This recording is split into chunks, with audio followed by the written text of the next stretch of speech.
Olá, meus amores. Espero que vocês estejam bem. Espero que estejam se cuidando. Tô morrendo de saudade de vocês, né? E aí, que bom que a gente vai reiniciar, retomar nossa rotina de estudos. Espero que vocês estejam estudando. E se não estão, esse é o momento.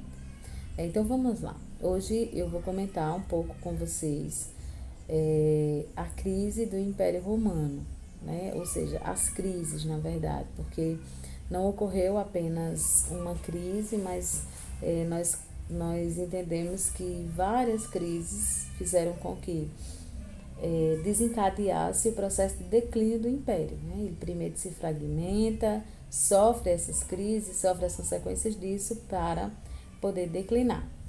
E aí essas crises nós dividimos em fatores, em setores, na verdade. Então, as crises elas acontecem no campo político, elas acontecem no campo econômico e também no campo social.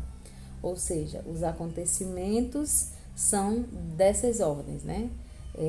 Vão haver problemas na economia, vão haver problemas sociais e vão haver problemas políticos que vai fazer com que o Império Romano decline. E aí, antes de a gente entrar exatamente nesses tópicos, eu queria chamar a atenção para vocês para uma coisa, né? Nós precisamos voltar um pouquinho a pensar o Império Romano. O que era o Império Romano, né? Esse império que é tão falado, tão estudado, que fascina tantas pessoas, tão grandioso, né? Um império que se mantém durante tanto tempo como um grande conquistador, né? Como uma grande referência de império. Nós vimos em sala, eu conversei com vocês sobre o que caracteriza um império.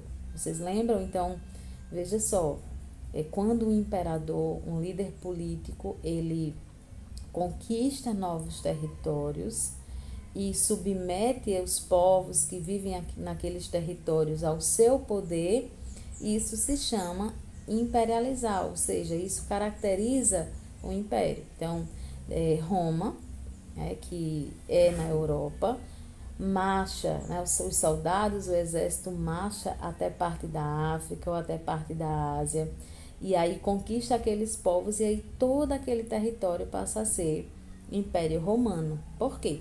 Porque aqueles povos que não estavam inicialmente no território romano depois passam a servir, a dever obediência, a pagar impostos e a se chamar de Império Romano, tá certo? Então, o Império Romano ele foi fascinante em fazer esse tipo de política de expansão, tá?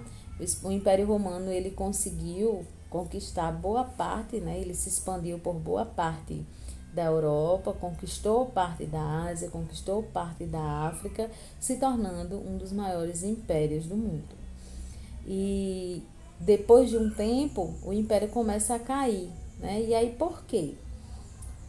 Dentre esses fatores, eu queria começar comentando a expansão, né? Esse expansionismo, essa conquista que é muito grande, muito abrangente, também vai contribuir para que o império venha a cair. Isso fazia com que o imperador, o Império Romano, precisasse de muitos funcionários para dar conta de controlar esses povos fora da Europa ou fora ali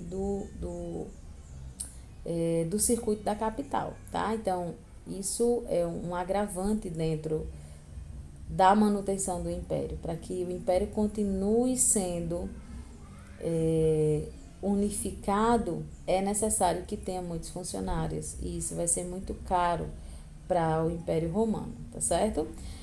Outra questão também que vai. E aí, posteriormente, o Império deixa de aumentar suas fronteiras. Quando ele diminui as suas fronteiras, ele, consequentemente, diminui a arrecadação de escravos e ele também diminui a arrecadação de impostos. E isso faz com que o império comece a sofrer os abalos financeiros disso, tá?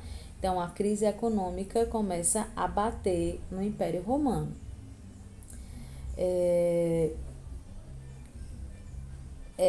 E aí os impostos que antes eram bem mais altos, né, passa a ser mais baixos. Além disso, gente, como o império conquista muitas pessoas, outros povos de outras culturas, vai haver muitas revoltas. Então, começa a haver revoltas, a surgirem revoltas no Império Romano.